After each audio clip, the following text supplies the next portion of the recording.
Okay, I'm going to go ahead and get it started here. First of all, thank you everyone for joining us today for today's event, Net Zero Energy Codes in the District, DC's Pathway to Net Zero Energy. Today's event will be recorded, so I'm going to hit record right now, and it will be posted on our website, and we'll share a link in case you want to go back and watch it or share it with your colleagues. I also want to thank all of my colleagues at Department of Energy and Environment in DCRA, who's a co-sponsor with us for this, for getting this together and helping it be a success, as well as our director and the mayor for all their leadership here, both supporting this event, but also supporting the policies that we're going to be talking about and making us a leader in green buildings and climate and energy field. This is our second Green Building Professional Seminar Series event. It's held on the second Wednesday of each month, and the series itself is in its third year now. And it previously was hosted by DTRA, but as I said, we partnered this year. And one of the reasons we did that is because there's been new legislation, such as the Clean Energy DC Act, which really is a landmark piece of legislation that has helped move the city forward, and also new building codes that were approved, and also new building codes that will come down the pipeline later to help get us to net zero energy. So we'll be focusing more on policies this year than we have, but through the lens of the private sector and people in the public sector that are practitioners and are actually doing these projects today. So you can hear from them on how they're implementing it, what lessons they have, what challenges they have. And so we're really excited about that. And, I can say on a personal note, it's exciting to see all the net zero building stuff going on. I was working for the Department of General Services just a few years ago, and DC wasn't doing much, and now they're doing a lot more. And it seems like there's almost a friendly competition among local jurisdictions on who's going to be the leader on this, and they're pushing each other. And so that's been really exciting to see. I hope that continues and expands, and that GSA and the federal government might join us in this, and we'll see how we can work together, but also compete against one another to move this forward. Today we'll be looking at some projects, school projects, but also residential projects, so you can see how different sectors are addressing this.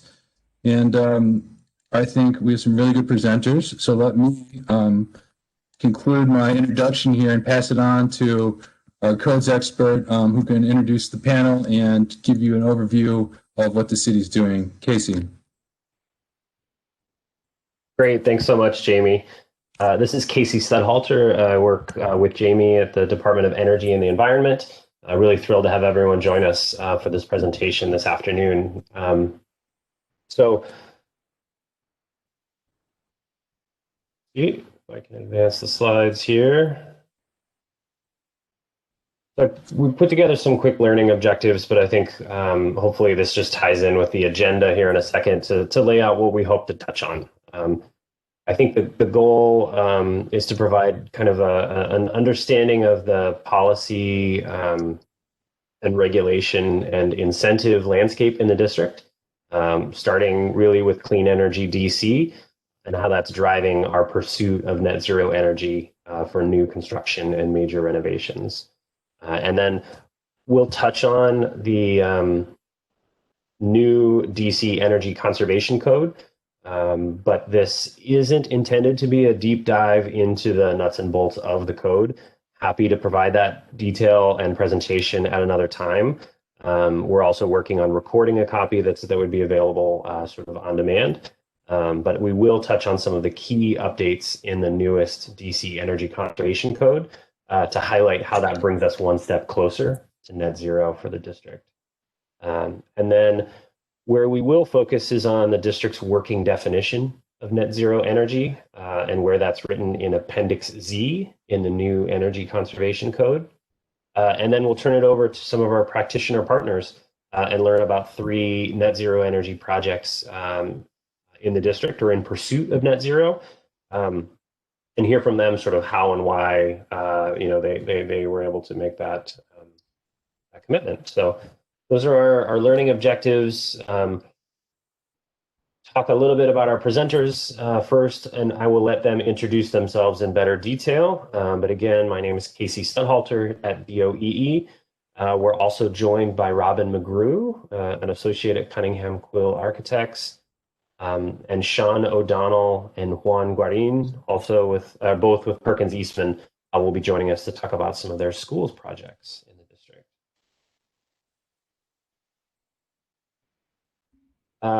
Housekeeping note, please submit your questions through the chat function, and we can address those likely at the end. That way we can coordinate any sort of thematic topics between the three case studies rather. So yeah, agenda, as I mentioned, talk a little bit about the policy context for the district, and then a few highlights of the Energy Conservation Code, but we won't get into the real specifics. Happy to talk about that later. If you're interested, drop us an email afterwards or in the chat function and we can coordinate something. And then talk about a residential project example and the 2 commercial schools. So with that, let's get into some of the policy context. Starting super broadly, the district has a long history of green building initiatives. I think really being cemented back in 2006 with the launch of the Green Building Act.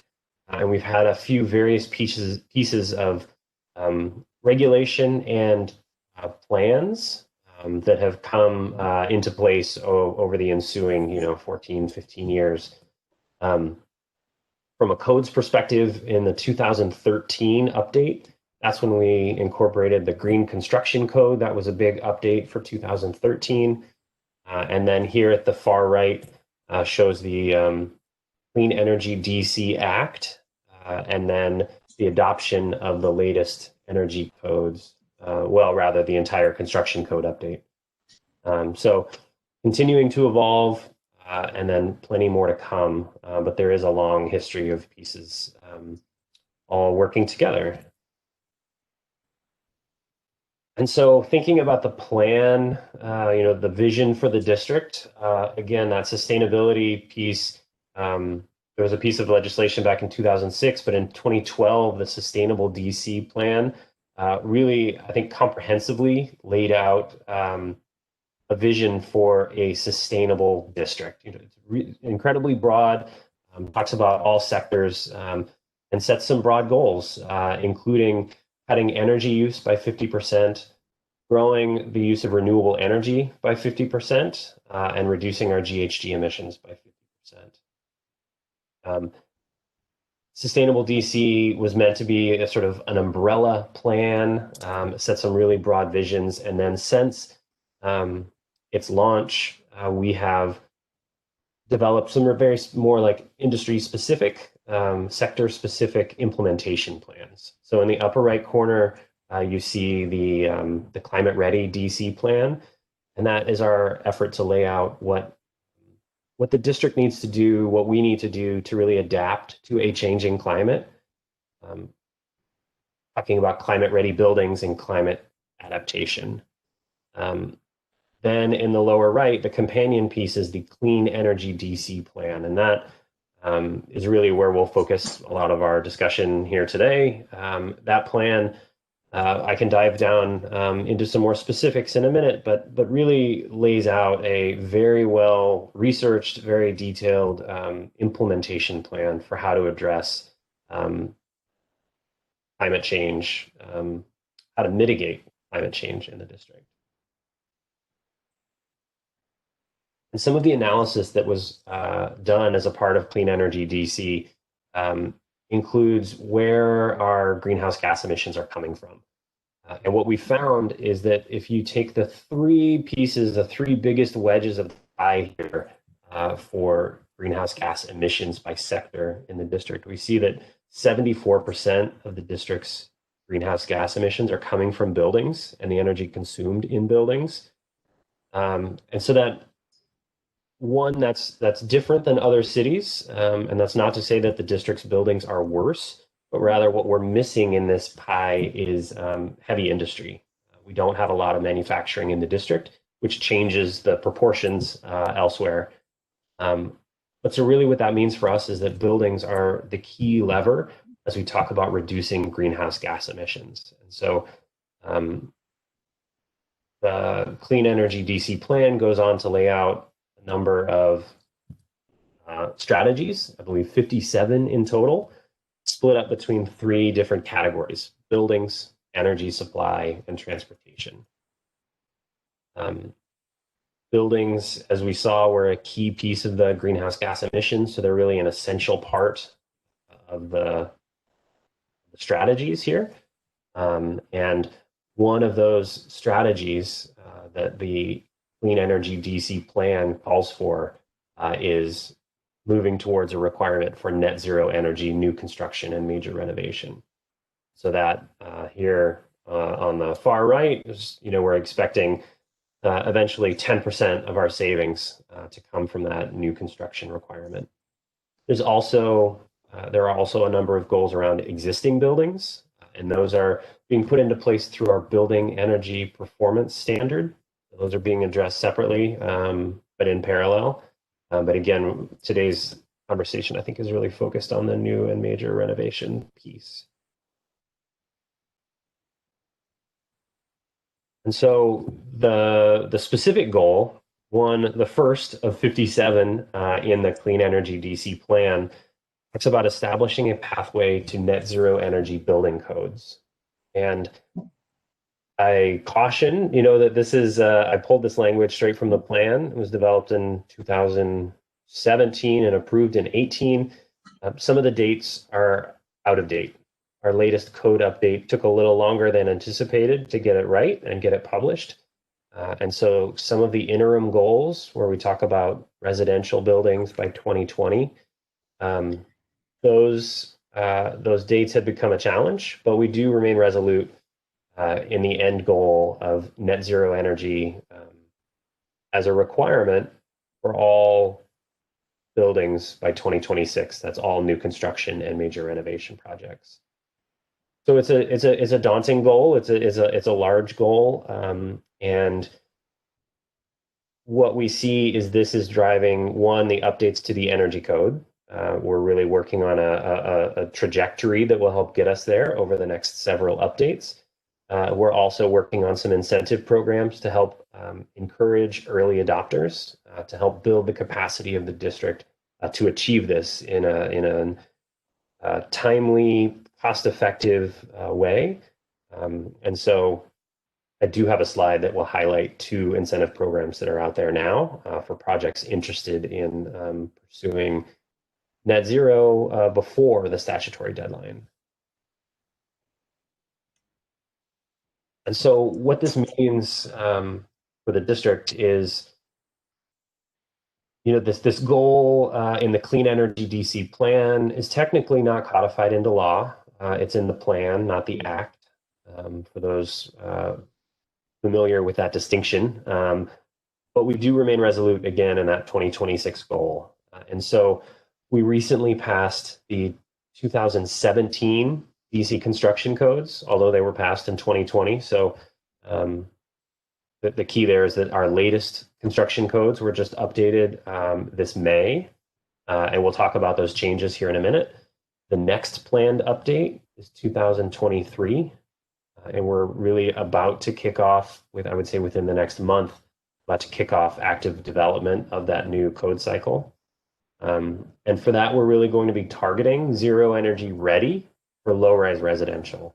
The goal is really focusing on efficiency, ensuring that we're providing a clear trajectory and a clear sort of step down to help us meet those net zero goals in a realistic way.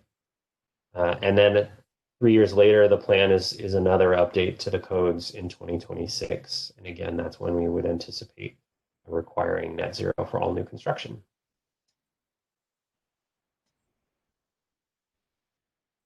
As I mentioned, two incentive programs. One was just published this past Friday applications are due January 11th.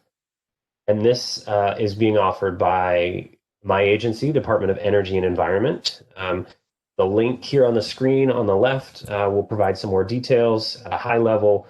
It's a continuation of a program we've offered the last 2 years, trying to help projects in the early design stages that are interested in pursuing net zero with some early design, redesign, pre-development assistance, up to $20,000 per project for those interested in that. This year, we're also adding up to $10,000 per project to help support embodied carbon analysis.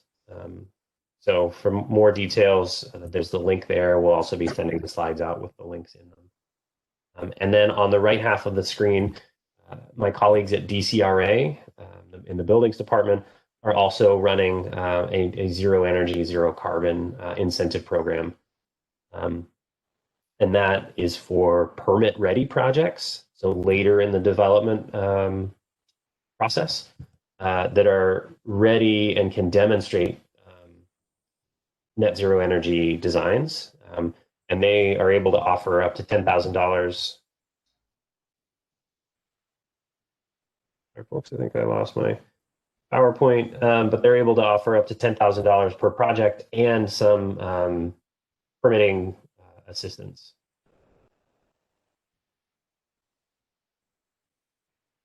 So information is available there too. We're not alone in our pursuit of net zero energy goals. We've highlighted a few jurisdictions here that are similarly committed at various timetables. Ours showing here 2026 for DC, California statewide, and other smaller jurisdictions are peppered in throughout. The AIA 2030 commitment here showing in 2030. So we're in good company. There are a few other jurisdictions, several other jurisdictions working along with us. And one of the tools that we have is the national model codes. And many of you are familiar with ASHRAE and IECC as the national energy codes. I'll mention in a second when we talk about the DC specific changes. The challenge here is that while they've made some great strides in the early 2000s, mid 2000s, the progression in energy efficiency has slowed in the national model codes. And so jurisdictions like the district and others really are needing to figure out what needs to be amended, the changes that are needed to more rapidly improve the energy efficiency requirements than what we're seeing from the national model codes. And so we're lucky in that we have the ability to pass local amendments. The district does not have, the district has home rule and therefore the ability to make those local amendments. So this latest update to the DC construction codes is based largely on the 2015 I codes, except for the commercial energy conservation code, which is based on ASHRAE's 90.1 version 2013 with significant amendments. Frankly, it looks more like 2016. But so this is the basis for the district's latest update to the codes. We have put together a resource that combines the local amendments with the national model code for 3 of the codes here in the district, 1 being the building code, 2, the energy conservation code, and 3, the green construction code. And those PDF documents are available on DCRA's website with the address there at the base, hopefully making them more user-friendly. These are the 3 that saw the greatest number of local amendments. And so combining those in one place, we hope, is a helpful resource for end users.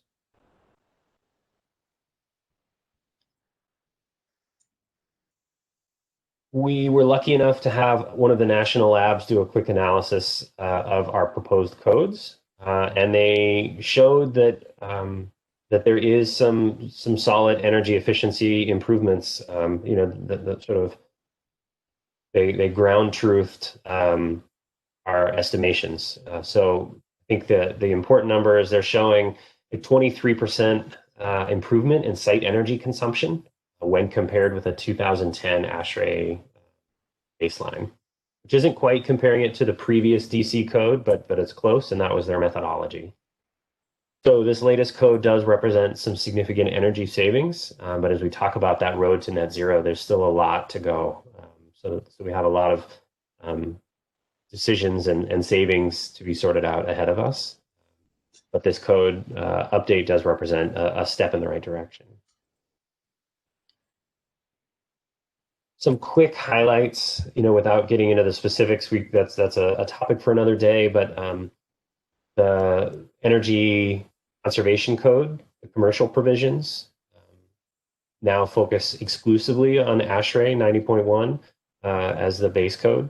It removes the ability for commercial projects to use the IECC. It does include some solar-ready requirements and some on-site renewable requirements in the prescriptive pathway. It includes commissioning requirements, which are new for the energy code. Those include acceptance testing, project commissioning, and building envelope commissioning at various thresholds. It introduces some alternative compliance pathways that weren't there before. So the leading edge green building rating systems. And then it introduces Appendix Z as our voluntary net zero energy pathway. So that's what I want to talk about here for just 2 minutes before I turn it over to my co-presenters. But Appendix Z is our working definition for what a net zero energy commercial or multifamily 4 stories and taller building in the district looks like. It is voluntary under this code, but we hope that we will receive some feedback on projects that have explored it so that we can continue that as a working definition and build on this as we look ahead to 2023 and 2026. And net zero is a simple concept that a building only uses as much energy as it generates, but we hope that Appendix Z, through some of these specifics here, starts to really put a finer point on that for the district. So, some of the key pieces here, as were echoed in that initial definition, we talk about minimum energy efficiency requirements, wringing as much energy out of the building as possible before we try to replace that or serve that by renewable energy. So there are some maximums on the heating and cooling demand for the designers. We have used a zero energy performance index, or ZEPI, of 30 or lower. It's related to an EUI, but it is a distinct measurement. So for those not familiar with ZEPI, the New Buildings Institute has really promoted that metric. So that's a measurement instead of an EUI that we used for this code. It does require that projects address the commissioning requirements from the Energy Conservation Code and complete some air tightness testing. And then when it comes time to satisfy the energy consumption of the building, there are some requirements put on the renewable energy. So it does restrict on-site combustion, except for commercial kitchen uses. It does have a preference for on-site generation, asking that a minimum of 5% of the energy be generated on-site before projects look to off-site procurement. And then there are some requirements on that off-site procurement, trying to minimize transmission losses and benefit the region as a whole. So there's a requirement for a 5-year power purchase agreement for solar or wind energy, which is generated within the tri-state area. And then we ask that projects report through our annual benchmarking program annually, regardless of their size. And then in order to use Appendix Z as a compliance pathway within the Energy Code, we're asking for performance verification. So we ask that within 24 months of occupancy, you're able to provide 12 months of demonstrated net zero energy performance. Obviously, this can also work as a design tool if folks don't choose to use it as a compliance pathway, but it can, we hope that it can be useful as a prescriptive design tool. projects interested in exploring net zero in the district. So I will make sure that a link goes out to the actual code language so everyone can explore Appendix Z if you're interested. But with that, I will close my presentation, make sure that my contact information gets out there for any codes questions. And with that, I will turn the presentation over to Robin McGrew to talk about her residential project example. Great. Thanks, Casey. Hi, I'm happy to be here. My name is Robin McGrew. I'm an associate at Cunningham Quill Architects. I became interested in high performance building design about 5 years ago and went through the US Passive House Institute training to become a certified passive house consultant.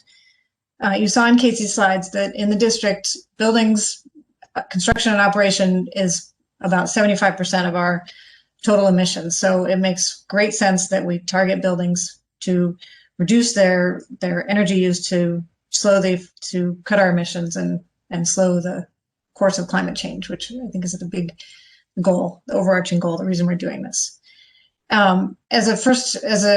This was my first high performing house project, and I could not have done it without a team of people in the field who have a lot of knowledge and are willing to share. So we have to emphasize that the knowledge is out there and we should all be working together to reach our goals. I worked with Peabody Architects to help with my energy modeling and selection of review of options for envelope materials. I worked with Think Small out of Charlottesville, who designed the HVAC system for this house, and Conway Energy were the inspectors and third-party verifiers for the project. On the building side, I worked with Allen Built, a company that I had done previous projects with before. John Allen has a long-term interest in sustainability and efficiency, but had never built a super airtight, well-insulated house before. And the site superintendent, Greg Drentner, combined with John to provide willingness and wariness that I think was critical for the success of our first project.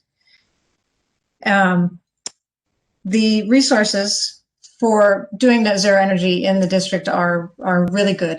The Department of Energy and Environment and DCRA both have a lot of things to share information. My project benefited from the DCRA Net Zero Energy Incentive Grant to help cover the cost of my solar panels.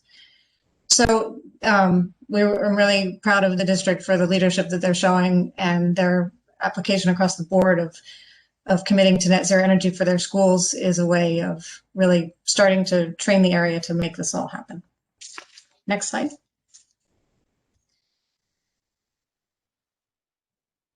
Casey, could I have the next slide? Thanks.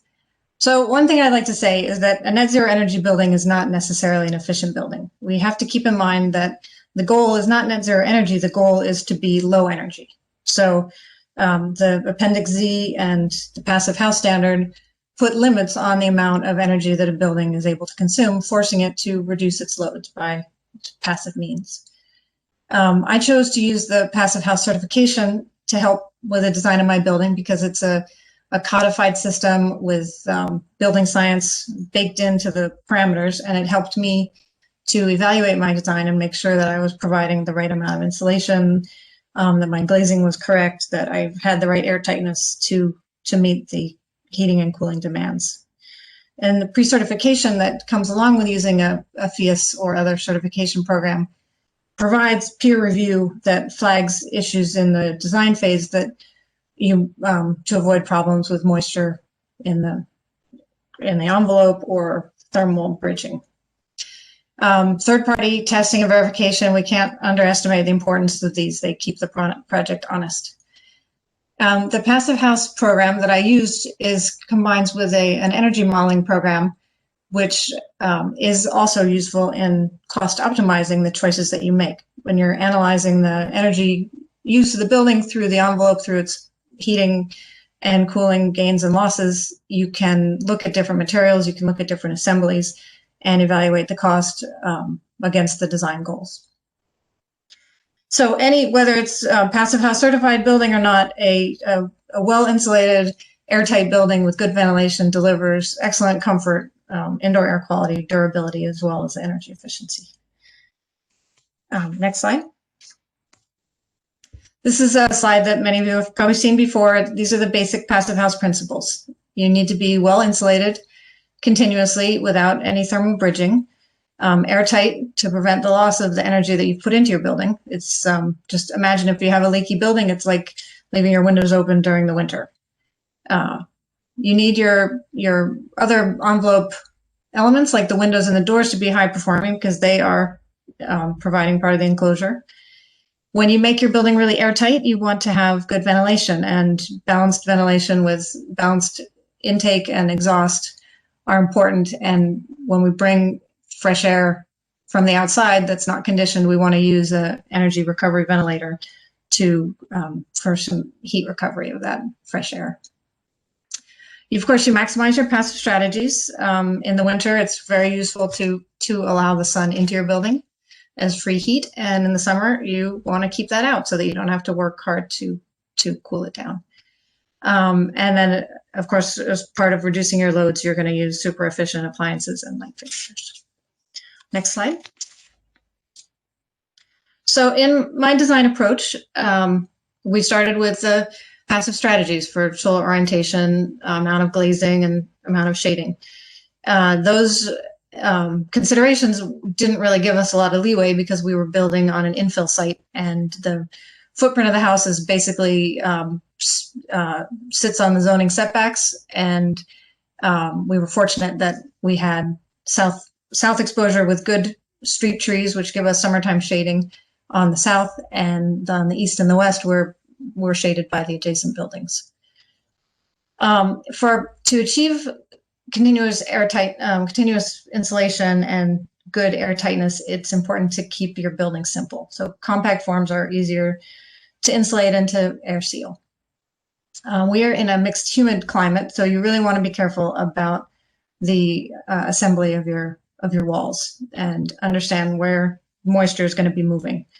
In this climate, we want the building to be able to dry out to both sides. In the summertime, we're going to be drier inside the structure, so we want any moisture in the envelope to dry to the inside, and the winter we want to be able to dry to the outside. Short duct and pipe runs are more energy efficient because you're not sending the things that you want to use all over the house before it gets to the point of use. You've got an airtight house, so you need to keep the pollutants out by using low VOC materials. In your kitchen, we're learning more and more that we are really generating a lot of dangerous VOCs when we cook, and so direct kitchen exhaust, I think, is critical in an airtight house, in any house. The balanced ventilation is what you need to have good, clean air. And I talked about using the WWOOFie model to optimize the building elements. I spent a lot of time looking at different options through the model about where to put insulation, what type of insulation to use, whether shading elements would help me, and what happened when I changed the efficiency of equipment. And so all of those things were tuned during the design to get to a building that was going to meet the standards for the Passive House certification. Next. This is some data about the house. It's a 360 square feet. It's 5 bedrooms with a 1-bedroom apartment. There you see the thermal envelope, which is quite a bit higher than code. The air tightness also is a lot higher than code. We had modeled the air tightness at 0.045 CFM per square foot, and that allowed us, the requirement was 0.05, but 0.45 allowed us to make some offsets elsewhere. It turned out that John and Greg really hit it out of the ballpark on this construction, and our measured air tightness was 0.022 CFM. All the equipment is electric. Combustion is related to fossil fuels and can give you problems in an airtight construction. So if you can be all electric, that makes things easier for you. And I'll talk about the electricity use when I get to the solar panels. So next slide. When we started construction, we were careful to really do a lot of planning. John signed up for the next Passive House builder training available and went up to Nova Scotia for a few weeks. And when we got back together, we mapped out all of the penetration through the building, through the walls, the roof, the slab, and talked about how we were going to seal them. And we built mock-ups of the air barrier I chose to use an EFIS stow product because it had integrated air barrier products and sealants and insulation, and it could be done by a single trade. And we felt that that would be simpler. The mock-up on the lower right in the photo there is the vented roof panel, which I'd never used before. And so Greg built a mock-up to see how we would penetrate that and seal to that. Next slide. These are some images during construction from the upper left-hand corner. That's the 5 inches of EPS under the slab. Below that shows the vapor barrier sealed to the plumbing penetrations. The window picture, detail of the window in the center at the top shows the liquid applied stow air barrier and some of the stow caulks that were expensive but easy to apply and I think will be very durable. And the lower picture below that is propping up the foundation insulation before backfilling. Upper right-hand corner shows the 4 inches of exterior EPS insulation. And one thing that I learned through the energy modeling is that over-insulating the window frame by pulling the EPS just 1 inch over the frame of the window really boosted the thermal performance of the house. So that was a simple thing that the energy modeling showed had a great value. Lower right-hand corner shows the transition between the fiberglass sheathing, which we chose because it's very vapor open, and how that seals to the concrete foundation. And again, using in this being our first project, we wanted a single family of air sealing products that we could use to bridge transitions and seal around penetrations. We sleeved and caulked the entry points for the line sets of the mini splits and other wires going out the house. Next slide. Some tricky things that we hadn't anticipated. The upper left-hand corner shows sleeves for the line sets or electrical conduit, and sometimes those things are going through the building in a place where it's hard to reach the backside to seal. The photo below that shows how the floor framing sitting on top of the foundation creates some gaps that are difficult to get insulation back into. In the center 2 slides are the conduit we provided to get the solar panels through the house and not running outside the house. But we neglected to provide a pathway in and out of the electric closet to get to the panel. So those had to be drilled through after the fact, but we were able to seal those. And then applying the vented roof panel to the structure, one morning in the winter, we came in and found that all the screw holes were covered with frost. And we had a bit of a worry that we were causing a lot of thermal bridging and we were going to have condensing inside the insulated layer. So we covered every screw head with a piece of insulation. And then the lower left-hand corner is the kitchen ventilation requiring makeup air. So in contradiction to all the efforts we were making to seal and use energy recovery, heat recovery, we end up dumping unconditioned air into the kitchen when we're running the kitchen exhaust. But that is something that the house is able to accommodate, and it works out okay. Next slide. These are some photographs of the finished house and some of the things that I really love about the project. The daylighting turned out to be really great. I was glad that I prioritized the windows for the views and the light that we have. Having a continuous fresh air ventilation is something that I think you do perceive. It's hard to remember now because I've been in this house and no other house for the past 6 or 7 months, but I think that we can really improve the way we ventilate our single family houses by looking at continuous balanced ventilation. The thermal envelope is really a joy. When you come in and you close the door, you feel enclosed in the building. It's got great sound insulation and the temperature stays really stable in the house. I had never used a heat pump hot water heater before. It works great on heating the water, but it also works really well at chilling the space that it's located in. So you want to make sure you locate your heat pump hot water heaters in a place where you can accommodate the cold air they're going to be putting off. Next slide. This talks about the solar panels that we put on the roof. We have a very large system. We've got 13 kilowatt system, 36 panels. And we did not make net zero energy this year from my initial analysis of the data. I think part of this is that the solar installer overestimated the amount we'd be able to generate. There's a large tree which is shading out 6 of the panels in the summertime. We also had a lower predicted energy use than we found out, and I'm pretty sure that's because instead of being out of the house for 8 hours a day and not drawing on plug loads, we've got four and a quarter people on average working from home 8 hours a day. So our plug loads have really taken a hit. But still, the modeled EUI and the predicted EUI is still a really energy efficient building, and we look forward to the time when the tree is no longer shading our panels and we have fewer people in the house to see how the performance is as far as net zero energy. And next slide. I won't speak very long to these slides. We spent a lot of time of trying to avoid thermal bridging. I would next time around, I would probably be a little more relaxed about that.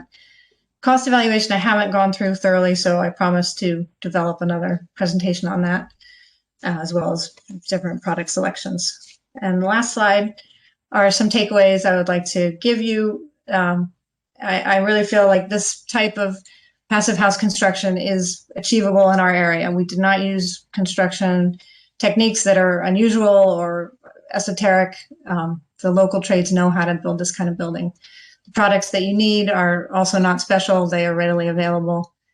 You do need to have attention to details. You need to plan your construction and your sequencing.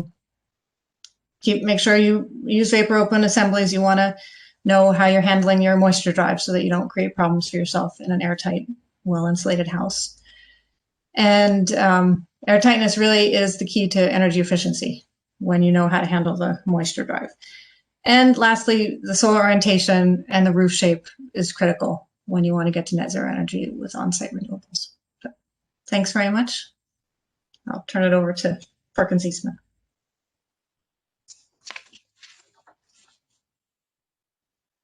Thanks, Robin. Can you all see my screen right now? Yeah, I can see it, Juan. Yes. Great. Perfect. So, hi everyone.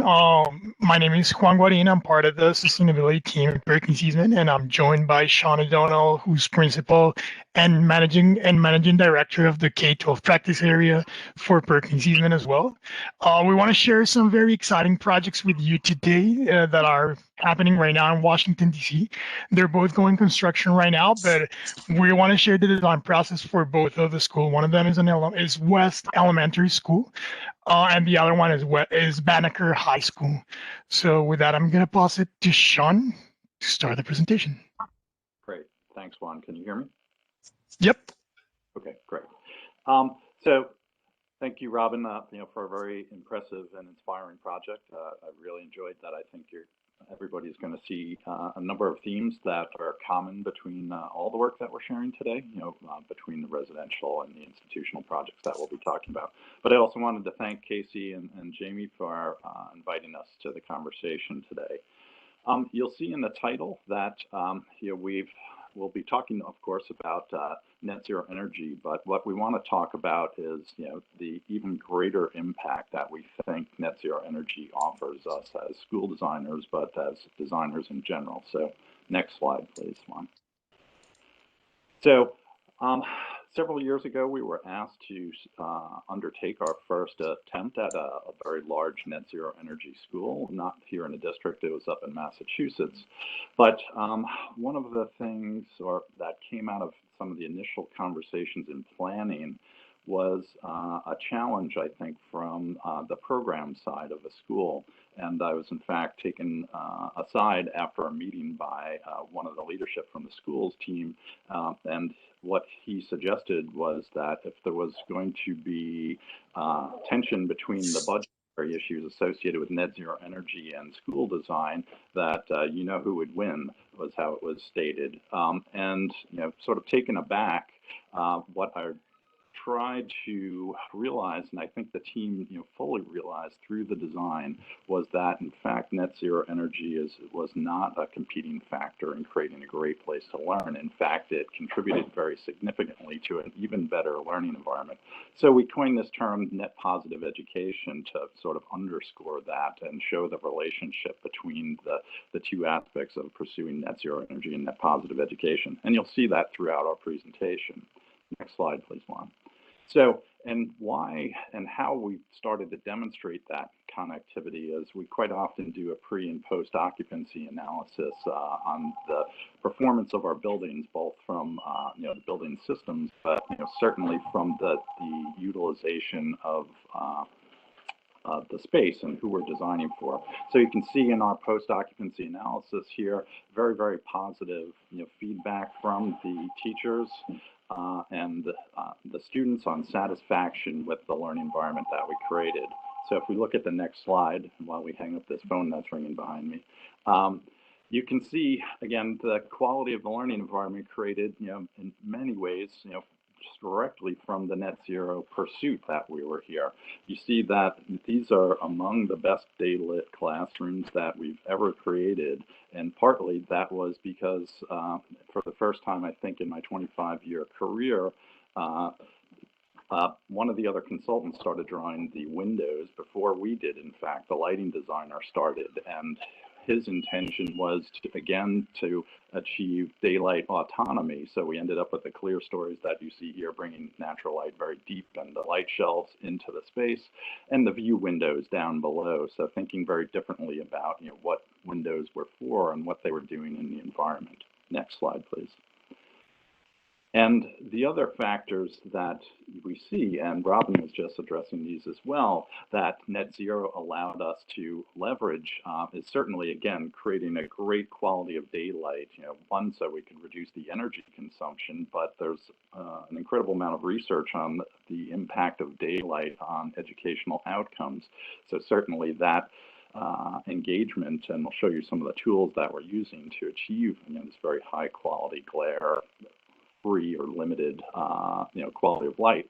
But as Robin was also indicating, issues of thermal comfort and air quality throughout the design process, and all factors that enhance the educational environment and allow us to use net zero as a tool to get to the larger mission and vision of our clients. Next. So And Sean, how we start that process.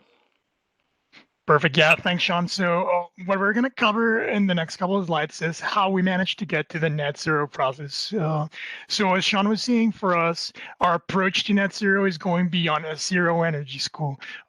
We try to approach zero energy in a very holistic way. We try to approach sustainability in a very holistic way. And we try to generate this very delicate balance, zero energy, but at the same time, kind of like overlapping health and wellness principles, improved learning principles, and most importantly, cost efficient and budget principles. So I'm going to explain in the next couple of slides how this became critical factors at the moment of us approaching the design of the schools. So of course, zero energy was our first priority, our main priority. We did a lot of benchmarking, a lot of research. We try to establish our goals. Setting goals is, we cannot state how important this process is at the moment of approaching the project. Setting up the goals during the early stages through energy modeling, through benchmarking, knowing what we want to target, knowing what's out there, and knowing what like the average EUIs for both like the existing projects, the existing buildings that we were constructing and demolishing, and also the average modernized and new schools was critical during the process. We did a lot of work as well with DCRA and DOE. They were very supportive. We have a lot of meetings with them during the early stages of the project. We approached different alternatives in terms of how to approach these projects, knowing that what we had in mind was a zero energy school. And the biggest conclusion was using Appendix C as not only as an alternative compliance path for achieving the energy code, but also using Appendix C as a framework, as a guideline in order to achieve all of our energy goals. And that being said, we also wanted health and wellness to be an overlap to the zero energy targets. So again, what we're looking for is more than a zero energy school. We want the occupants of our school, in this case, the kids, have a pretty high performing environment, a place where they can feel comfortable, where they can learn and they can perform at a high level. And the way in which we're doing this is using the well building standard as a framework to generate healthy environments for the students.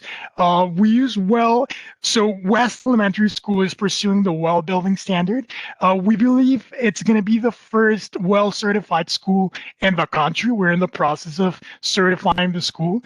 And we use this framework to inform primarily indoor environmental quality factors and daylighting factors.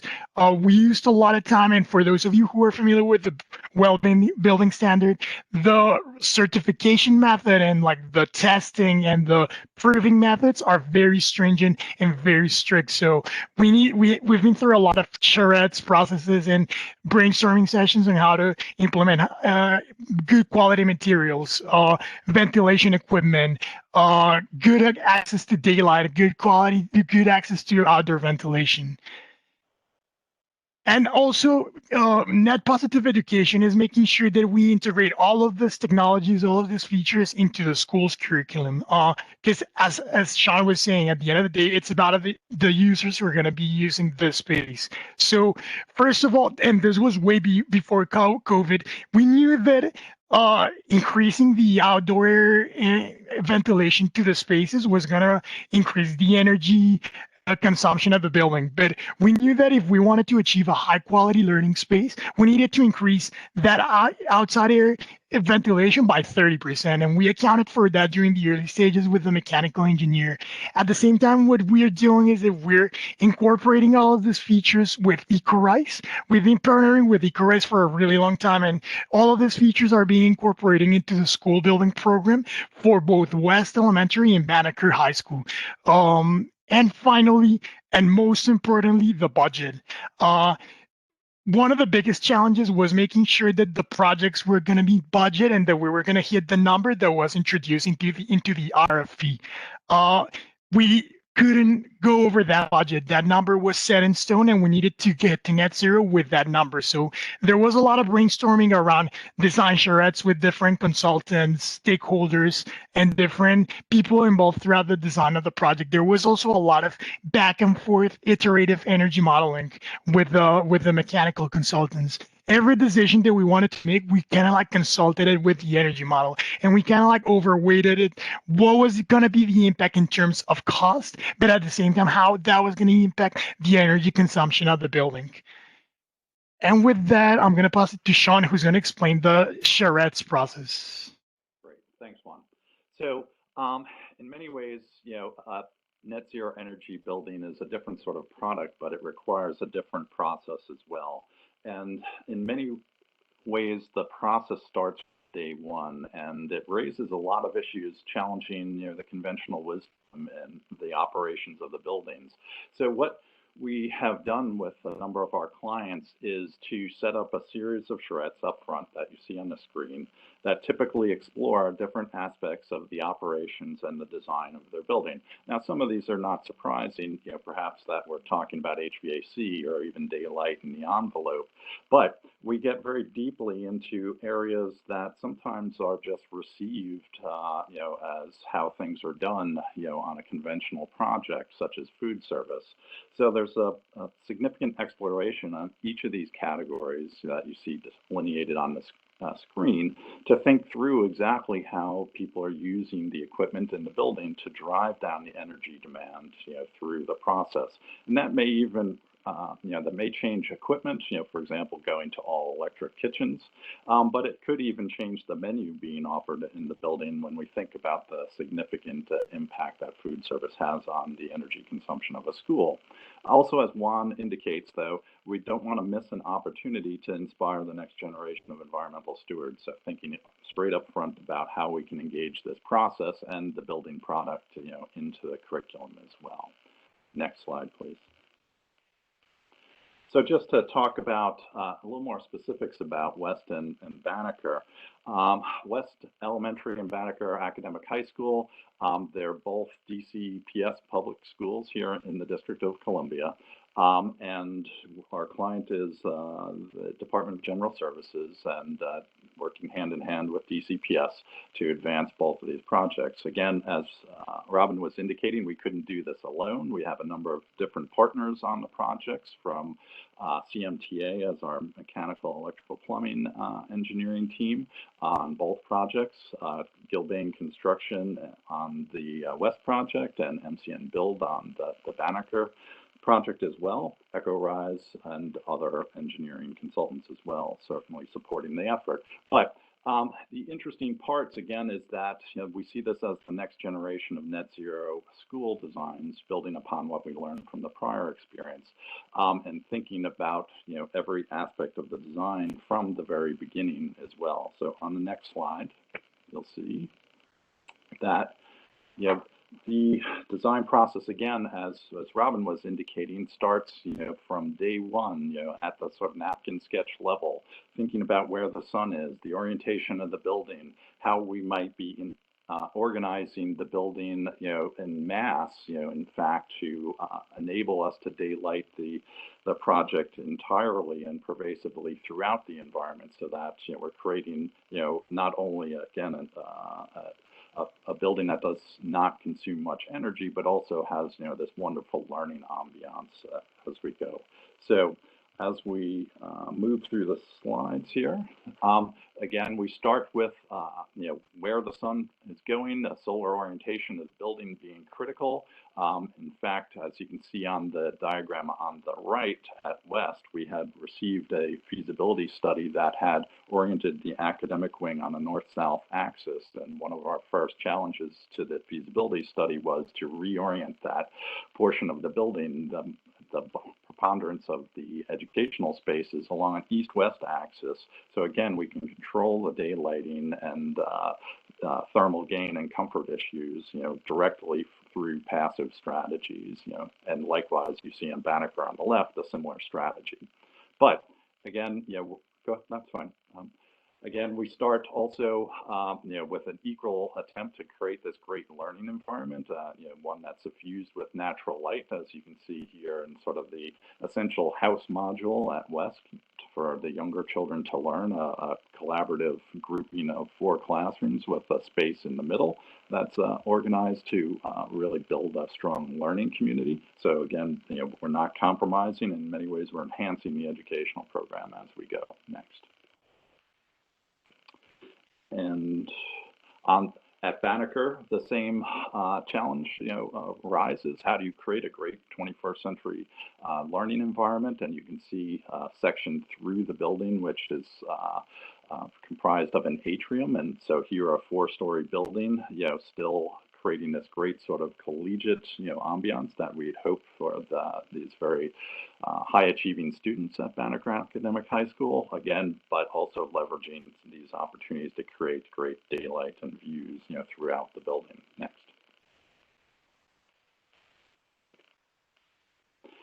The other input that starts even before we put pen to paper is oftentimes we have the opportunity to analyze their existing environments, and both of these buildings are replacing existing facilities for these schools. So in our pre-occupancy analysis, we can go in and we can monitor all the indoor environmental quality factors, including daylight and the performance of the environments that they currently exist, setting a benchmark for measuring the new facilities relative to the old. And here you can see, again, the 1970s buildings, their response to energy conservation was in many ways remove the windows. So you can see again, a significantly underlit learning environment in the case of West here in the before situation. So again, setting up a counterpoint for us to design against and challenge in many ways in the performance measures. Next. And also, again, starting from the very beginning, thinking about the massing of the building, how we're daylighting, even the circulation system or that collaborative center of West Elementary School. So you see the section we started with even at the interview level here. And Juan will talk about how this was challenged actually through our continued analysis. But again, the attempt through those clear stories that you see in the center of the building to make sure that every aspect of the building is daylit. And one reason we kept the building at 2 stories here versus 3, which was another option for us as well. Next.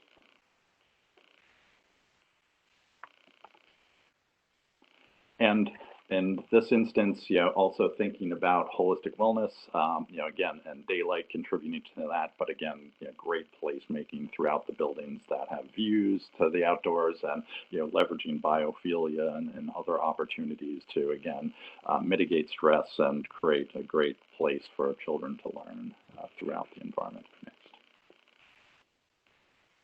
Great, thanks, Sean. So usually what we see during design projects and during this kind of like big complex elementary and high schools is that the architecture team is going to have its own scope and it's going to develop the architectural design. Same thing with the MEP team, the general contractor, and the commissioning agent.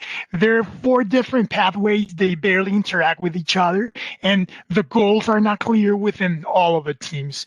The way in which we decided to approach both projects was letting the targets be the central guiding to the design of the process through the design of the projects. So making sure that energy targets, daylighting, envelope assemblies, and like the equipment selection were the guiding thread that was going to inform the design process. And all of the different stakeholders would plug in their inputs towards this target. So the fascinating thing about this process is that the architect, for example, was providing input in terms of equipment selection or in terms of energy targets, which is usually not a regular part of the architect scope.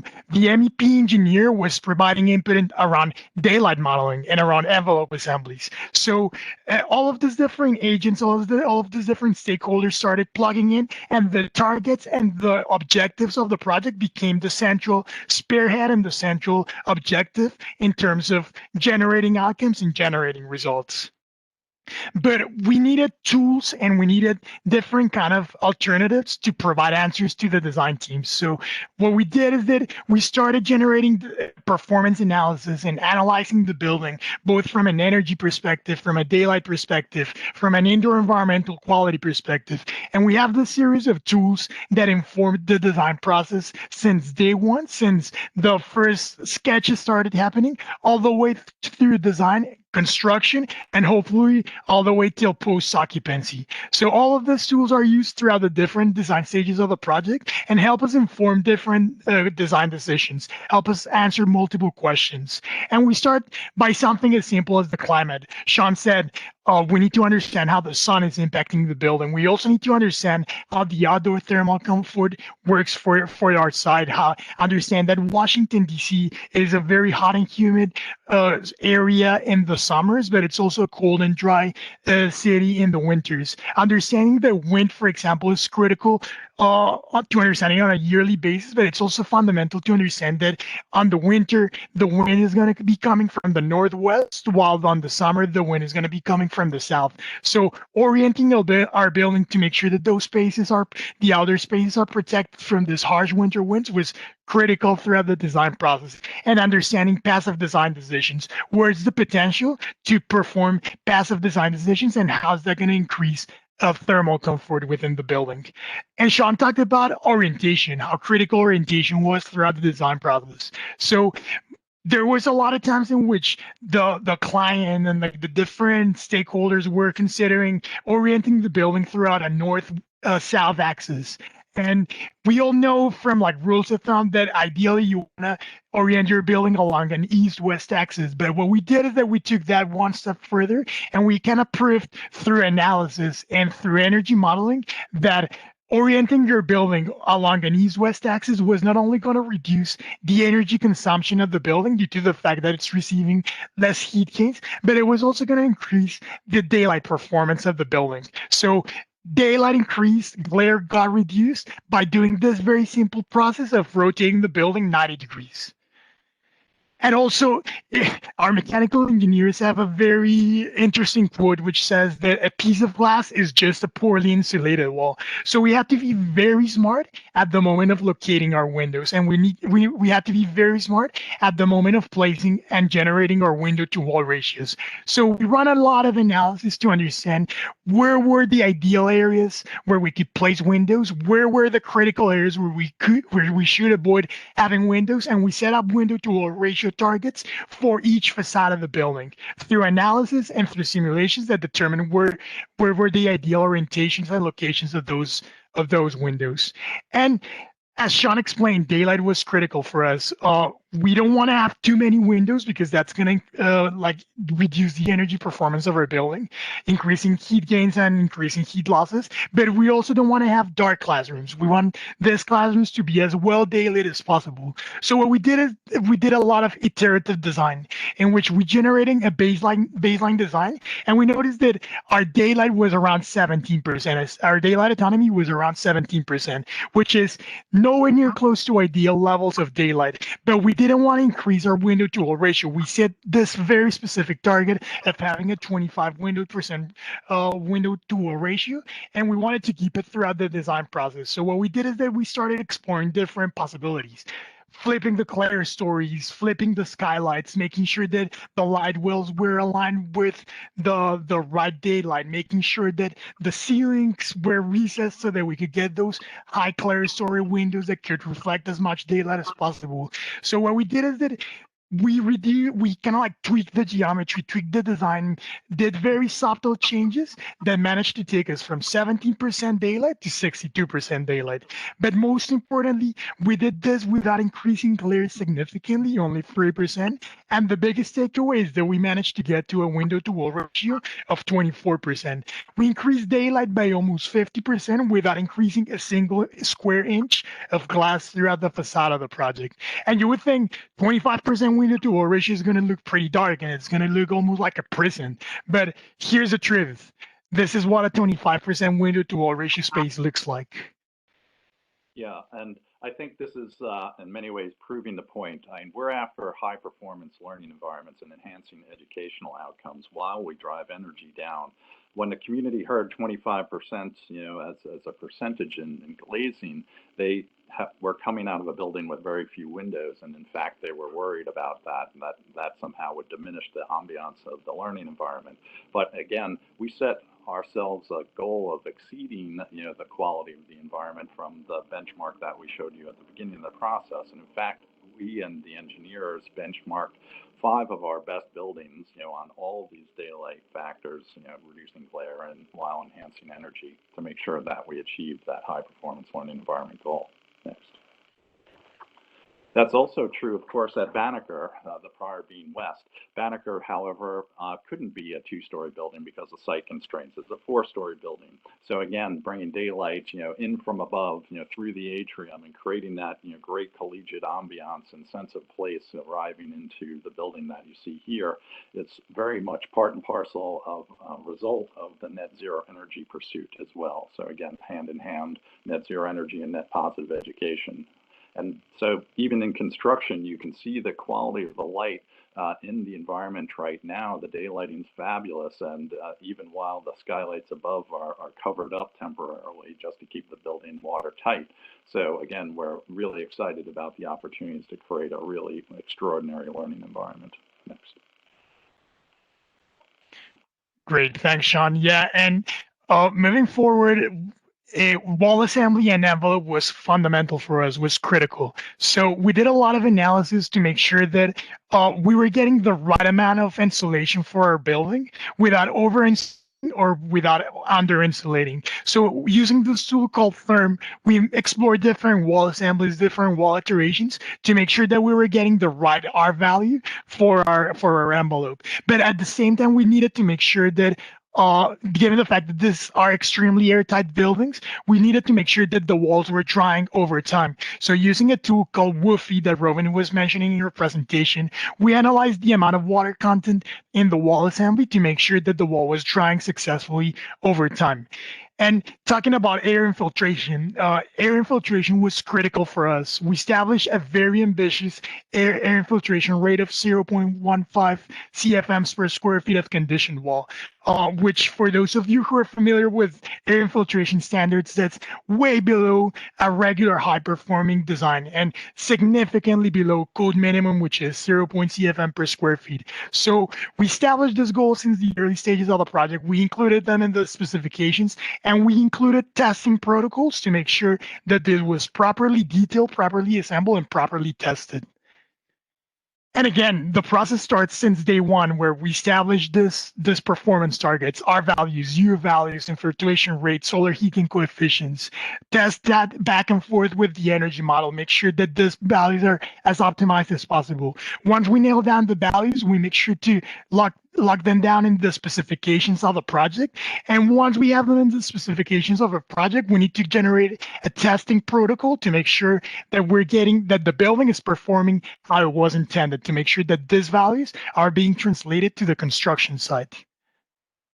And of course, renewable energy plays a big role into all of this. Once we have our envelope completely optimized, once we make sure that we're oriented the right way, we're reducing the amount of heat gains impacting the building, our window to oil ratio is correct, at that point, we plug the renewable energy technologies. And that's when the geothermal well field that we're installing in both West and Banneker and the PV grid that's being installed in both West and Banneker get reduced significantly due to the high-performing envelope that was designed since the early stages of the project. And jumping really quick into the mechanical design of the project, there was a lot of discussion whether we should go with traditional VRF system or geothermal wells. And unfortunately, geothermal wells represent a higher first cost for the owner as soon as they have to pay for the mechanical equipment. But throughout a life cycle cost analysis, we were able to prove that the return on the investment was going to be at around year 7 to year 8. But most importantly, over the course of the next 25 to 50 years, the VRF system was going to require significantly more money to maintain, to replace, and to keep the system functioning properly compared to the geothermal well fields. The VRF system was going to be is expected to be replaced by around year 20 to year 25, while the geothermal well field is expected to last by around 50 years. And after all this process of analysis, envelope optimization, HVAC optimization, we were able to take down energy loads and EUI to 17.1 predicted EUI. Actually, after the improved envelope, the improved design of the building, we were able to reduce the geothermal well field by 23%. The mechanical equipment got 23% smaller due to high optimized the envelope was, and we managed to get a very highly efficient predicted EUI of 17.1, which at the moment is what we're tracking for. But wrapping it around to the code part of it, Casey mentioned during the early stages, during the beginning of the presentation, how Appendix C is going to be critical for net zero buildings. And we want to share our experience using Appendix C. Appendix C was our framework since almost the first couple of weeks of the project. We used Appendix C not only as an alternative compliance path to the energy code, but also as a guideline and as a reference of what targets we should pursue and what framework should we achieve for the project. And for those of you who are familiar with the energy verification sheet, this is what we usually submit for our energy compliance staff. As opposed to this, what we did is that we submitted a narrative explaining all of our performance targets, our energy model inputs, all of our energy and net zero narrative, and comply in lieu of the energy verification sheet and in lieu of the International Energy Conservation Code. So it made the process simpler, faster, streamlined, and it saved a lot of time and a lot of headaches that usually requires complying with all of these prescriptive alternatives. Great. So in summary, what we're after is creating, of course, great 21st century places to learn for the students and the families of the District of Columbia, but leveraging all the tools that Net Zero Energy and the process has given us. I think we've been able to create a place that's even more exciting than it would have been without the process. And we wanted to wear that process and the product on our sleeves in many ways. So you see West here, which is potentially the first net zero energy and well certified school, I believe, in the world, as the PV rides out and creates that great sense of place at the front door and establishes a civic presence, such that you know that this is a high performance building, even if you never step foot inside of it. But importantly, on the next slide, again, what we're after is leveraging all the resources that we have available to create, again, a place that really truly enhances educational outcomes, the health and wellness, the educational process, and reducing, of course, the operational costs of the facility. And the ultimate goal for us and our clients, we believe, is, again, to inspire the next generation to pick up the ball and do even better than we've been able to do on these projects. So we thank you again for the time, and we're glad to turn it back to Casey for questions. That was fantastic. Thank you so much, Sean and Juan and Robin. Thank you so much for those presentations. Those are really great. We have a few questions here in the chat box that we can address. We have about 15 minutes here for Q&A. So those of you on the phone with questions, please do submit them through the chat function. We'll make sure to address them. And I've seen a few asking for copies of the presentations. I'll just verify with our presenters to make sure that we can share those. But Jamie is also recording as well, so we'll make sure to get what's available out to everyone.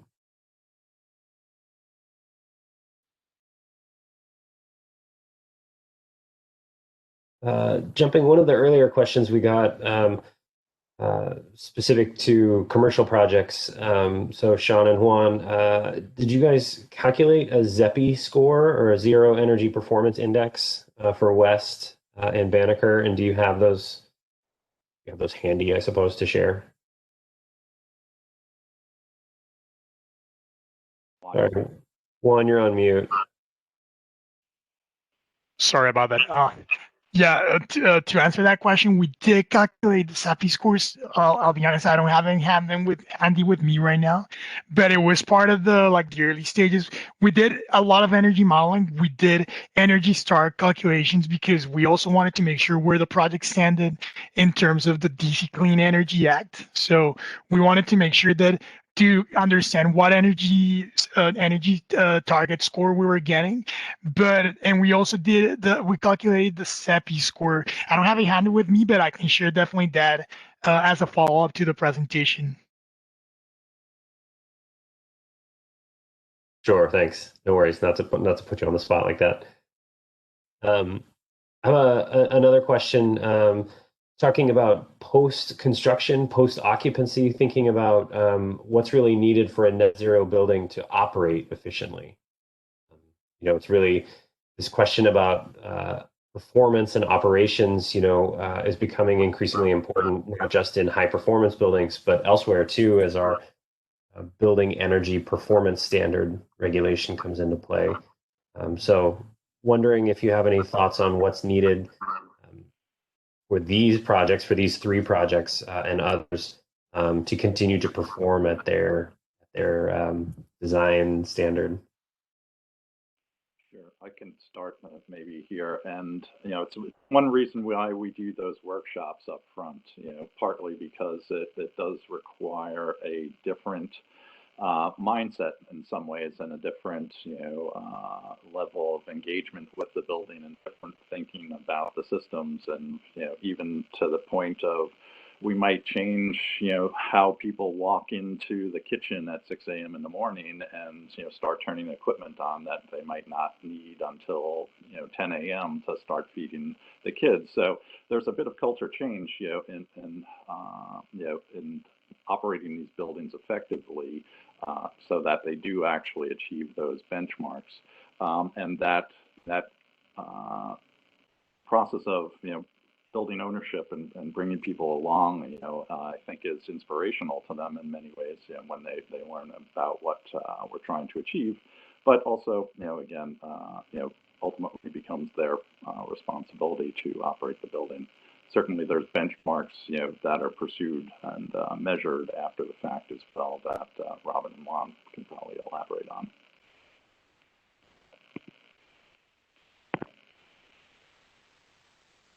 And added to that, Sean, I think it's fundamental and it's critical. Uh, Something called submetering. Yes, submetering is going to represent a little bit of an added cost to the project, but it's going to be extremely helpful and extremely useful to help you understand with how each one of your loads are performing individually. It's going to help you identify how the building is performing on each one of its different components. It's critical for us to isolate all of those loads and see if there's a red flag from like a kitchen perspective to address it as soon as possible. If there's a red flag from a lighting perspective or from an equipment perspective, to address it as soon as possible. And submetering is going to help us compare the inputs that we introduce into the energy model versus how the building is actually performing. And just a fun fact, actually for West, we have a dashboard where we're going to be showcasing those inputs and those isolated loads so that kids can understand how the building is performing from a PV perspective, how the building is performing from a lighting perspective. And we're working with EcoRise to incorporate that dashboard and that information that the building is generating on a daily basis into the school curriculum so that that can become part of the teaching program moving forward in the school. Yeah, I think on the single family side, it's a much simpler building, and so you're not going to have the same effects as you will. And with the schools, you have an opportunity to train people about how to use their environment if they see what their impact is.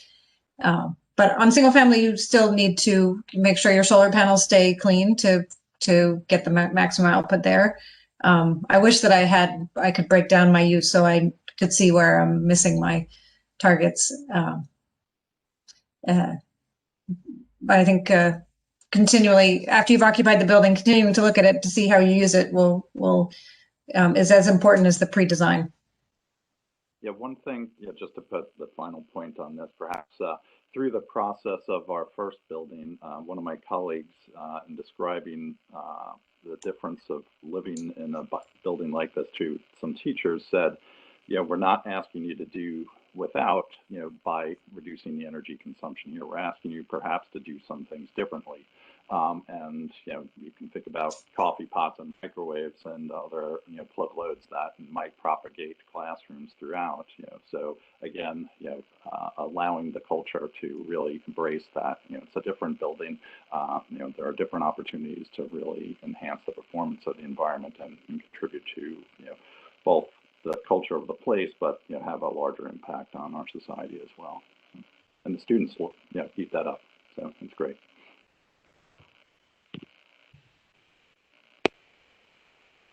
That's great. Thank you. I think all of you touched on a very integrative design process as being really essential. And there was one specific question asking, how did you get your general contractor involved early? Well, we're fortunate, both projects are being delivered slightly differently. One is a CM at risk at West, and Banneker is a design build project. So of course, in the design build entity, the contractor is there from day one. And DGS also in the CMAR scenarios brings the builder on early in the process. So we again engage them as if they're simply a member of the design team, and they start contributing from day one, because it is really important, as everybody has spoken about, that the implementation and the construction of these buildings and the quality of the construction really matters in achieving the vision. Yeah, and it was critical, as Sean mentioned during the presentation, get the contractor involved during the charrettes, during the net zero energy charrettes, making sure they were present and like things such like kitchen design, things such as like IT development or IT layout, and the contractor being there so that they could not only provide inputs and like brainstorm around different ideas, but also kind of like express their concerns or like the opportunities they see in terms of pursuing net zero was critical. And that helped every member of the design team, from mechanical engineers to design to architects to IT to information and yeah, to different consultants, as well as the contractor and the client, to be in the same room, in the same table, and be in the same page around the different goals that we were setting up for the project. Yeah, no matter how big or small your project is, having input on constructability and costs and options from the contractor is a huge value.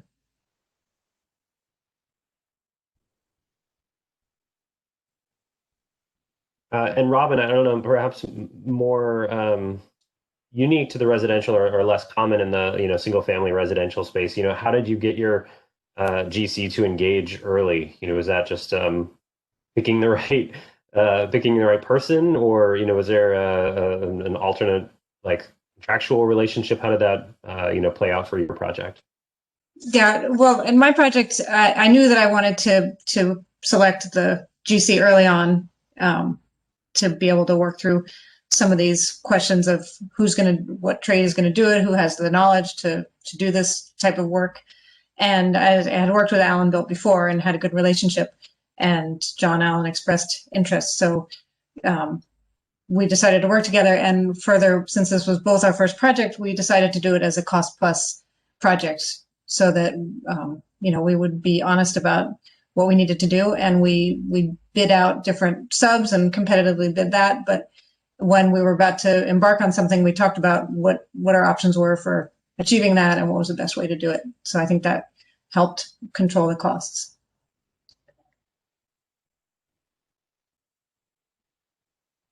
We had a question quickly if any of the projects were looking at rain screens for moisture management.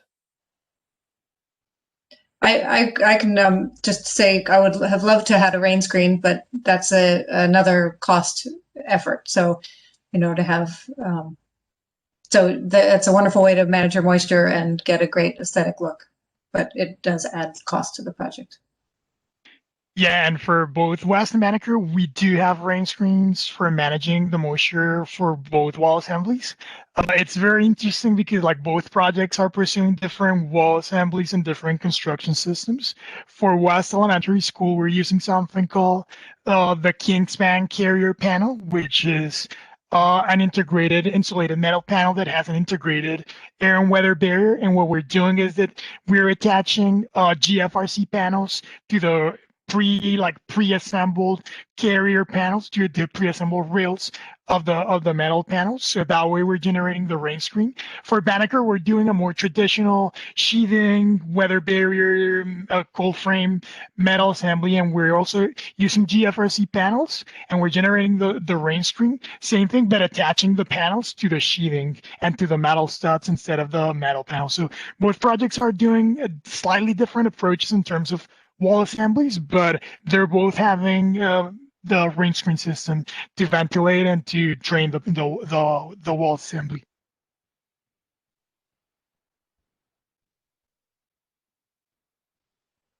We have a question about costs. Wondering, approximately, if any, were the additional soft costs for the design charrette and/or net zero consulting for all the projects, and was it a challenge to bring the client on board with that extra cost? And if so, how did you sort of maintain that support?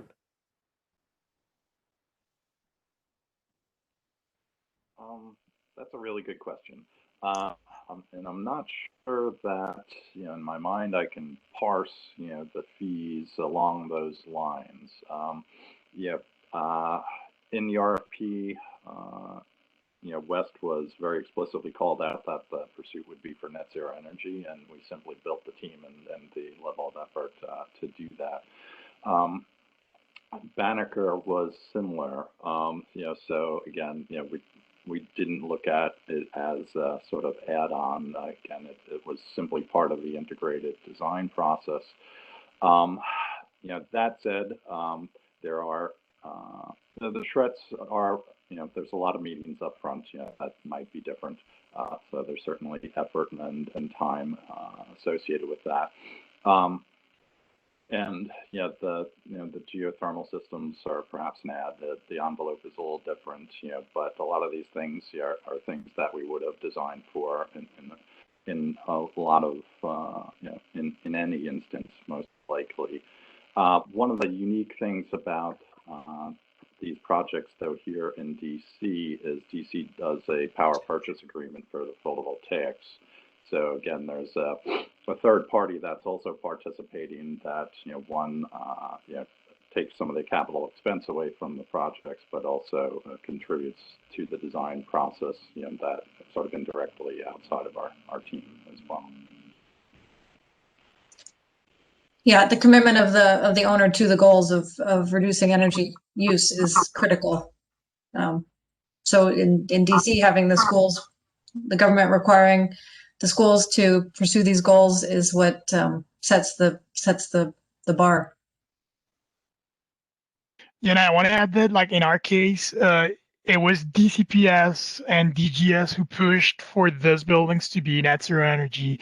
There was not a lot of convincing to do. They were always on board with the idea of pursuing net zero. They were very supportive. They were encouraging us to like push the limits, push the boundaries, and pushing it forward actually. And the experience has been great. And I think that moving forward, we're going to start seeing more and more of those buildings throughout the city.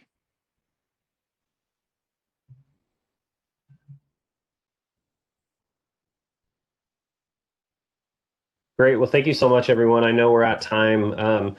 So I will turn it quickly to my colleague, Jamie, to wrap it up. But thank you to our presenters so much. Thanks. Yeah, thanks for the presenter, for everyone that attended to make this meeting a success. I'll send out a recording at some point and try to get the PowerPoints out as well if the presenters are okay with me sharing those, and I'll post them on the internet so you can review them. And then I think there'll be some contact information there because I know we didn't get to all your questions, so you can probably follow with the presenters directly and they can answer your questions offline. And then my final announcement would be our next Green Building Professional Seminar Series is the second Wednesday of January. I think that's January 13th. And it's on transportation electrification. So I think that's still a relevant topic to this group because a lot of those chargers will be in your buildings and messing with your plug load or outside your buildings on the curb. And we'll need all our buildings to be net zero if we're going to add all sorts of new electricity demand. So that should be a very interesting panel as well. And hope we see you there. And thanks everyone for attending. Thank you. Thanks, everyone. Yeah, thanks so much, everyone.